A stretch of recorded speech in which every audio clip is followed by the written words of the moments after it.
Hallelujah. Ama, itinataas ko po ang daily devotion na ito. Hawakan mo po ang iyong lingkod. Huwag mo pong hayaan, O Diyos, na lumabas sa aking mga labi ang mga salita, O Diyos, sa walang kinalaman sa iyong mga pangako, O Diyos, sa iyong mga salita na pinapahayag. Dalahin ko po, Lord, na ingatan mo po at gabayan ako at tunay nga bigyan ng karunungan, Lord, ng kalakasan at katapangan na maipahayag, Panginoon, ang iyong mensahe sa araw na ito. Dalangin din po namin ang mga nakikinig, Panginoon, ang mga nakatunghay online, Lord. Dalangin po namin, Ama, na sa oras na to, Lord, magdala ang mga salitang ito ng katotohanan na aming na kanilang pananaligan at tunay nga ng panibagong pag-asa, kalakasan, Panginoon, bunga ng iyong mga pangako. Dalangin ko po, Diyos, sa bawat oras, Lord, sa bawat salita na nasusulat sa aklat ng Job, ay panghawakan namin, Panginoon, na tunay nga, O Diyos, merong isang tagapagligtas, merong kaming isang Panginoon na hindi nakalilimot sa mga nagtitiwala sa Kanya. Thank you, Father. We entrust you everything, O Lord, in the mighty name of Jesus Christ we pray. Amen and amen. Hallelujah. Palakpakan po natin ang ating Diyos ng buhay. Hallelujah. So today, halos nasa kalahati na tayo ng aklat ng Job. This is the last round, the third round, no? So, natapos tayo sa first and second round na sa oras na yun, so na medyo talo po sa tinatawag nating usapan yung mga kaibigan ni Job sapagkat hindi nila mapatunayan o hindi sila makapaglabas ng ebidensya o hindi nila matukoy kung ano yung kasalanan na tinutukoy nila. So mula ng pagdating ng mga kaibigan ni Job, naniniwala sila na ang kahirapang dinanas ni Job ay bunga ng kasalanan. No, naniniwala silang nagkasala si Job kasi sa tindi ng hirap na dinanas niya. Ang pagkawala ng kanyang kabuhayan at ang kanyang mga anak. So sabi nga natin, maging ang kanyang asawa, maging ang kanyang mga kaanak at kaibigan na hindi tumulong sa kanya sa panahon ng kanyang kapagdakian. Maliban sa tatlong ito, nasa halip na siya'y palakasin ng loob, ay dinidiin siya sa isang bagay sa kasalanan na hindi niya ginawa. Alam natin yan na sa unang kabanata ay pinahayag na ng Diyos na si Job ay walang kasalanan. Hallelujah. Bakit natin tinuturo ito? Una, makita natin na si Job ay katulad natin dumaan sa pagsubok. Dumaan sa kahirapan. O baka mamaya sabi ka kasing bigat na dinadala ni Job ang ating problema. Ito lang sasabihin natin mga kapatid, sa biglang tingin, parang tahimik ang Diyos. Sa biglang tingin, kaaway natin ang Diyos. Sa biglang tingin, na pinarurusahan tayo ng Diyos. Pero wag po kayong malungkot sapagkat ang aklat na ito ay nagpapahayag kung anong klaseng tao si Job. At pinakita lamang dito ang katotohanan sa buhay ni Job sa kabila ng pagsubok na kanyang dinanas. Pinahayag din dito ang puso ng Panginoon. Ano na darama ng Diyos kapag ang kanyang mga anak ay nasa gitna ng pagsubok? Nalaman din natin dito, kapatid, na mayroong layunin ng Diyos sa lahat ng bagay na nagaganap sa ating buhay. Naging ang di magandang bagay na nangyari sa ating buhay, bunga ng maling desisyon, kasalanan, o ano paman, ay pwedeng baguhin ng Diyos mula sa dilim patungo sa liwanag, mula sa kabiguan patungo sa tinatawag nating tagumpay. Magtiwala lamang tayo na tunay nga sa oras ito, hallelujah, makita natin ang katotohanan na nais pahayag ng Panginoong Diyos sa aklat na ito ng Job. Tuloy natin ang ating pag-aaral. Dito, tinukoy na ito ang pinakamabigat na round. Bakit? Kasi sa first and second round, walang tinutukoy na kasalanan si Job. Sasabi lang nila, bad ka, Kung di ka ba, bakit ganyan nangyari? Bakit ganyan nangyari sa pamilya mo? Bakit nawala ang kayamanan mo? Parusa yan ng Diyos, no? Mga kapatid, hallelujah. Maaring ang pagsubok ay bunga ng mali nating desisyon, makasalanan na ating nagawa. At ang kinakarap nating pagsubok ay bunga lamang. Meron din pagkakataon na ito ay dahil sa tinatawag nating natural phenomenon, katulad ng pagsubok natin sa panahon, katulad ng bagyo, pagputok ng bulkan. Tinukoy din ng Book of Job na si Satanas ay isa rin dahilan upang tayo ay magkaroon ng mga ganyang bagay na kinakarap. But one thing to be sure is this, the purpose of Satan is to tempt us to commit sin. But God's purpose of allowing us to undergo trials and suffering, no, meron siyang plano. At isa sa plano niya, ang magpakilala, magpahayag, at tunay nga, baguhin niya tayo hanggang tayo maging ganap sa ating pananalig sa Panginoon. Amen. So sinabi dito, napakasama ni Job. Ang sagot ni Eliphaz, ang tao ba'y may maitutulong sa manlilikha, kahit marunong siya o kaya ay dakila? Sa Diyos ba'y may halaga kung ikaw ay matuwid? May pakinabang ba siya kung ikaw man ay malinis? Kailangan ba tayo ng Diyos? Lumalakas ba ang Diyos kapag tayo ay nagpupurit, sumasamba sa Kanya? Hindi ba magiging Diyos ang Diyos kung wala ang tao? Yan yung mga katanungan, no, mga kapatid, na minsan binibigyan natin ng pagpapalaga ang sarili natin na parang lumalabas, kailangan tayo ng Diyos. Pero ang katotohanan, kailangan natin ang Diyos. Gumawa ka man ng mabuti, hindi nito madaragdagan ang pagka-Diyos ng ating Ama. Di dahil sa mabuti ka, kaya Kanya sinasaway. Ang parusa niya sa iyo'y di dahil sa kabutihan. Napakalaki ng iyong kasamaan. Nako, kita nyo. Walang kapantay, kaya ikaw ay Kanyang pinarurusahan. Ang tangi nilang ebidensya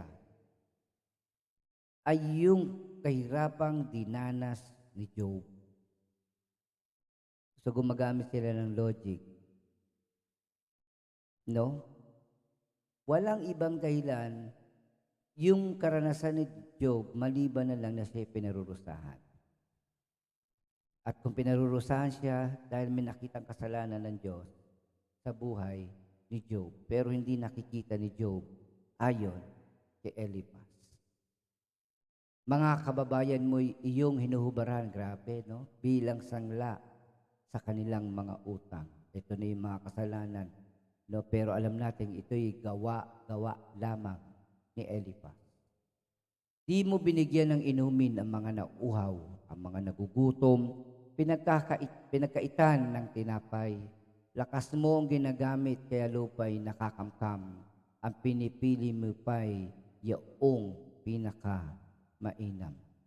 Mga babaeng baloy, iyong pinagtatabuyan, ang mga ulilay sinasadla sa kawawang kalagayan. No? Kung babalikan natin yung verse 8, no? Yung verse 8, sabi dito, lakas mong ginagamit kaya't lupa'y nakakamkam. Naalala ko ang probinsya ng Masbate, no? Napakalawak ng lupain doon. Ang pinakamaiinam, pinakamagaganda, nakakalungkot, ay nasa kamay ng mga mayayaman. Samantalang yung yun yung magandang mayayaman na lupa, pero yung mga lupa na medyo hindi mahalaga, mababa ang value, nasa bundok, mabato, yun naman ang hawak ng mga ibang mamamayan doon, lalo na yung mga mahirap. Nakita ko sa Masbate na meron ding squatter no? Hindi nga lang katulad sa Maynila na tikit-tikit. Na may mga tao doon na nakikitanim sa lupa ng may lupa. So meron na hinahatian lang nila ang may-ari sa kanilang pinagpaguran. So, sabi nga natin, nakakalungkot, pero sabi nga natin, ganyan talaga sa mundo. Tandaan nyo, panahon pa ni Job, meron ng ganoon. Kaya sabi ni Ecclesiastes, ang nagaganap noon, ay nagaganap pa rin ngayon. Hindi nagbabago. So, tandaan niyo po yan mga kapatid. Tuloy natin sa 22 verse 10. Kaya naman sa landas mo, ang patibong ay nagkalat. At ito ang sayo'y magdudulot nga ng sindak. Mata mo'y nadirimlan, kaya di ka makakita. Kaya tubig nitong baha ay natatabunan ka. Hallelujah. Sabi yun ng Proverbs 17:15, ang umahatol sa walang kasalanan at ang umaayon sa kasamaan kay Yahweh ay kapwa kasuklam. Suklam. Kaya sa mga sino man sa atin o sino man sa inyo na nakikinig o nakatunghay sa gawaing ito, kung kayo ay nasa gitna ng parehong sitwasyon, pinagbibintangan sa kasalanang hindi nyo ginawa, o kaya kayo'y inaapi dahil sa inyong pagiging mahirap, kapatid, kakampi nyo ang Panginoon. At sa mga taong gumagawa ng kasamaang katulad dito, mag-iingat kayo sapagkat ang Diyos sa ganyang kasalanan ay kasuklam. Suklam. Tuloy natin ang sabi dito sa 1 Peter chapter 2 verse 1. Kaya nga talikdanan ninyo ang lahat ng kasamaan, ang lahat ng pandaraya, pagkukunwari, pagkainggit, at ano pa isa, paninirang puri. So mga kapatid, mag-ingat tayo sa pagbibitaw ng salita o sa pag-aakusa sa tao. Alamin mo muna ang katotohanan bago ka magbitaw ng pagbibintang sa sino man. Sapagkat pag mali ang ginawa mo, ang Diyos ang haharap sa iyo. God sees Job's great wickedness. Sabi nga ni Eliphaz, alam ng Diyos ang kasalanan ni Job. Ang Diyos ay naroon sa kalangitan at ang mga tala ay pinanununghan. Gayon may sabi mo, Diyos ay walang nalalaman, kaya hindi makahatol mula sa langit na luklukan. Pagkat siya'y nasa likod ng makapal na ulap, kaya naman akala mo'y di kanya namamalas. Tingnan mo lang ang daang nilalakaran ng masama. Tutularan mo ba iyon pati ng kanilang gawa? Silang lahat ay pumanaw nang wala sa panahon. Nang tangayin niyong agos na nasira ang pundasyon. Sila nga yaong mga taong sa Diyos ay tumalikod. Paniwalay walang buting idudulot itong Diyos. Hallelujah. Alam niyo, nakakalungkot talaga. Talagang karaniwan na pag ang tao ay walang problema sa katawan, pinansyal, may trabaho. So, ando ng pagpapasalamat. Pero yung panahon sa Panginoon ay napakaliit. They have times for everything, but with the Lord, wala. Naalala lang ang Panginoon kapag nagkaroon ng may sakit o nasa bingit ng kamatayan. At sabi nga gusto ng tao na ura-urada sumagot ang Panginoon. Ura-urada siya ay gumawa kaagad-agad. Pero nakikita natin how we treated God unfairly. When God treated us as His children, as our Father, we treated Him differently, andun pa rin yung kabutihang loob niya. Ang tao, pag gawan mo ng kasalanan, magagalit yan, gaganti yan. Pero ang Diyos, gawan mo ng mali, hindi yan gagawa ng mali. Sapagkat siya ay mabuti. Sapagkat siya ay Diyos. Tandaan niyo yan. So kung meron nanakit sa iyo, gusto mo rin manakit. Kapatid, wag mo ikumpara ang Diyos sa iyo, sa akin, sa atin. Sapagkat ang Diyos natin hindi tao. No? Mananatili siyang mabuti, mananatili siyang Diyos.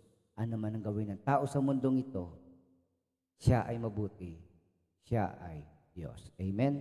Ilagay nyo nga po sa inyong comment section na ang Diyos ay tunay na mabuti. At hindi siya natutukso na gumawa ng masama. Okay? Ang Diyos natin ay mabuti at hindi siya natutukso para gumawa ng masama. Yan ang ating Diyos. Hallelujah. Tuloy natin mga kapatid. Samantalang ang lahat na sa kanila'y ibinigay, kaya ang dahilan nila ay hindi ko mawatasan. No? Natutuwa ang matuwid, ang mabuti na gagalak kapag nakita nilang ang masamay napapahamak. Sabi nila, ang mga kaaway natin bumagsak at nilamon pa ng apoy, ari-ariang di nawasak. So nakita nyo, how he treated Job like that, no? Yung comparison niya sa taong masama. Sabi niya sa huling bahagi ng kanyang mga salita, binigyan niya ng payo si Job na manumbalik sa Diyos. At siya ay tunay nga ibabalik ng Diyos sa dati. Sabi ng verse 21, pahinuhod ka sa Diyos, makipagkasundo ka sa Kanya, ang buhay mo'y sasagana at magiging maginhawa. Iyong dinggin at namnamin Kanyang mga pangungusap sa isip mo at damdami, itanim na lahat. Manumbalik ka sa Diyos, ikaw ay magpakumbaba at layuan mo ng lubos ang lahat ng masasama. Ang lahat mong kayamanan ay turing na alabok at ang ginto mong mahusay ay itapon na sa ilog. No, ang ituring mong yaman ay ang makapangyarihan at itulad din sa pilak na mahalagang kayamanan. Yan ay ang ating pananalig sa Diyos. Kung ito'y magawa mo, malalapit ka sa Diyos. Nakataas ang noo mo at may lakas ka ng loob.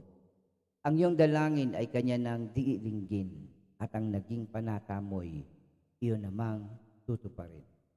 Lagi kang magtatagumpay sa iyong adhikain at magiging maningning ang iyong landasin. Ang mga palaloy ibinabaksak nga ng Diyos, ngunit iniingatan yaong may mababang loob. Kanyang inililigtas ang mga walang sala. Kung malinis ang kamay mo, ay ililigtas kanya. Pagkatapos bombahin niya ng mga maling akusasyon si Job, ang huling bahagi ay nagsasabi na manumbalik ka sa Diyos, magtiwala ka muli, at ikaw ay ibabalik niya sa dating kalalagayan. So, yung tinatawag nating cause and effect na ang bagay sa buhay natin, maganda man o hindi maganda, ay laging may dahilan. Laging may layunin, no? Usually, lagi na natin gustong tanungin ng Panginoon, Diyos ko, bakit po nangyari ito? Ano po ang iyong dahilan? We always ask God for a reason when we are supposed to ask for revelation. Tama ba? Ano ibig ko sabihin? Instead of asking God for the reason of all the hardship you are facing, ba't di mo sa tanungin, Lord, ano ang iyong kapahayagan? Ano ang gusto mong ituro? At ano, Panginoon, ang nais mong ipahiwatig sa amin sa nagaganap na ito? Bakit ang ating bayan ay hindi matapos-tapos ang problema?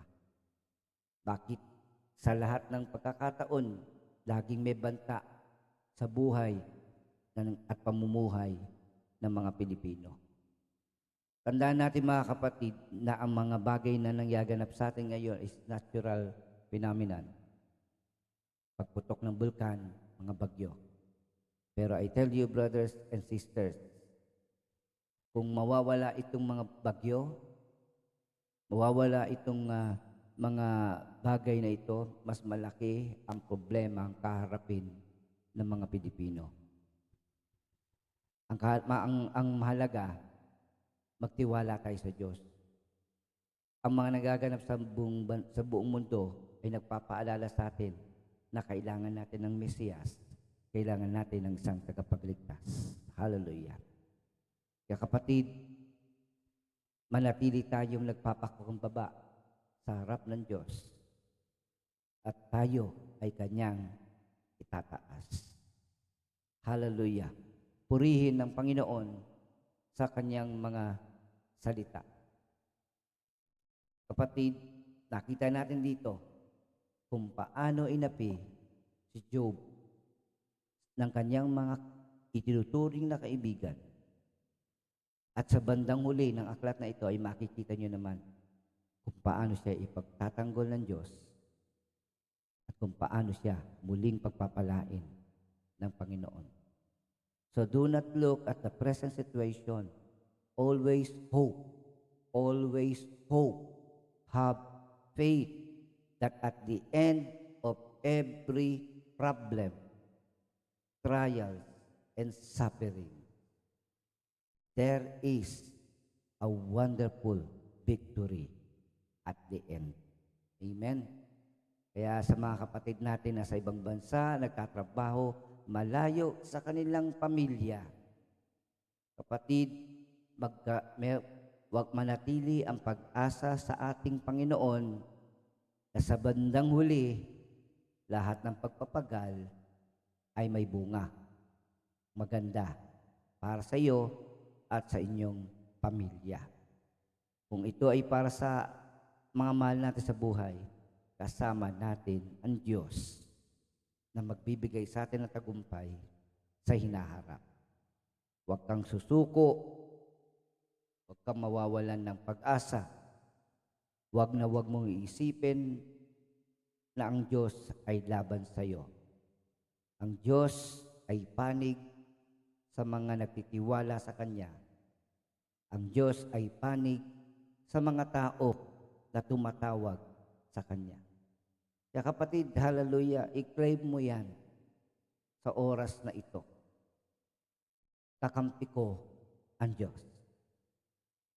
I-type mo yan sa comment section.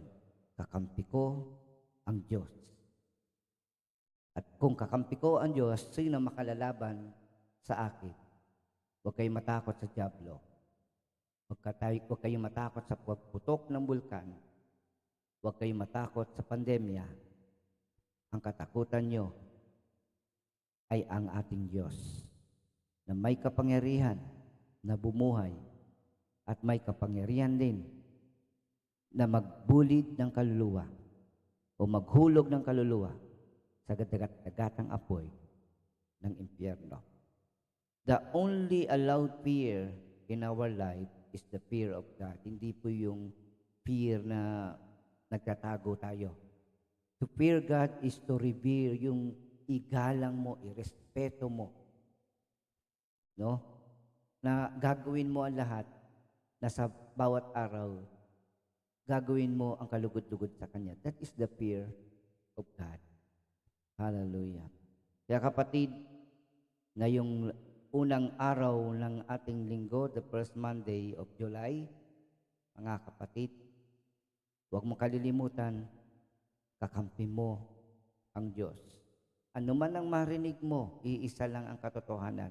At ang katotohanan na ang Diyos ay nasa panig natin. Amen. Palakpakan natin ang ating Diyos na buhay. Dakila siya. Makatarungan siya. Makapangyarihan siya. Ang bansang Pilipinas ay hindi pinapabayaan ng ating Diyos. Yakap niya nga ang ating bayan. Kaya kahit sa gitna ng kahirapan, ang tao ay nakasusumpong ng kapayapaan, kapanatagan, no? Sabi nga, yun ang di maintindihan ng mga tao sa ibang bansa. Sa gitna ng krisis, pag tinapatan mo ang mga Pilipino ng kamera, sa halip na magpakita ng kaawa-awang itsura, magpapakita yan ng tinatawag natin ng ngiti, ng kagalakan sa gitna ng pagsubok. No? So sabi nga, yung pagiging masayahin ng mga Pilipino, no, na kahit sa gitna ng pagsubok, they always find ways to look on the brighter side of the situation. Amen? Kapatid, sa bawat araw, pananampalataya ang pangawakan mo. Amen? Hallelujah. So magandang umaga po sa bawat isa. Lagi tayong tumawag sa Diyos. Lagi nating alalahanin siya. Saliksikin natin ang katotohanan upang ang araw natin ay laging malaya. Malayang magpuri, malayang sumamba, malayang pagpalain ng ating Diyos. Mga kapatid, hallelujah.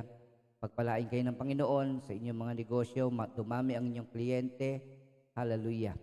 At sa bawat araw, tugunin ni Lord ang inyong mga pangangailangan, trabaho, kagalingan, hallelujah. Salamat din po, mga kapatid, yung ating baby na pinagpipray ay nakauwi na po sa kanilang tahanan. Salamat po sa pakikiisa sa pananalangin. At tunay nga, kung kayo po ay may kakilala na nangangailangan ng panalangin, okay, pwede nyo pong i-share sa atin, but be sure, kung may kinalaman ito sa pinansyal, siguraduhin niyo po na yung tao, yung contact number ay tama. Kasi po marami ngayon sa FB ang kinukuha yung picture, information nung ibang may sakit at sila ang kumukolekta ng loloko. No? So, siguraduhin lang ho natin na yung contact number, person, na may kinalaman doon sa sino mang may nangangailangan ng prayer, ng financial support, siguraduhin po natin na positive yun. Ibig sabihin, totoo yun. Hindi yung gawa-gawa lang. Kasi talaga, meron nga dyan humihingi ng panggatas. Ipapakita yung mga baby. Hindi naman niya pala anak. Okay? So mga kapatid, maging matalino tayo, no? Sa lahat ng bagay. Be wise as a serpent, but be gentle as a dove. Ibig sabihin, maging matalino tayo katulad ng ahas, pero maging gentle tayo. Yun, ang pagtimpi, hindi nagpapatangay sa emosyon. Okay? So God bless you. Pagpalain tayo ng Panginoon, Kristo laging may tagumpay. Amen. Hallelujah. Mahal ka ng Diyos. Mahal tayo ng Panginoon. Huwag mong kalilimutan yan.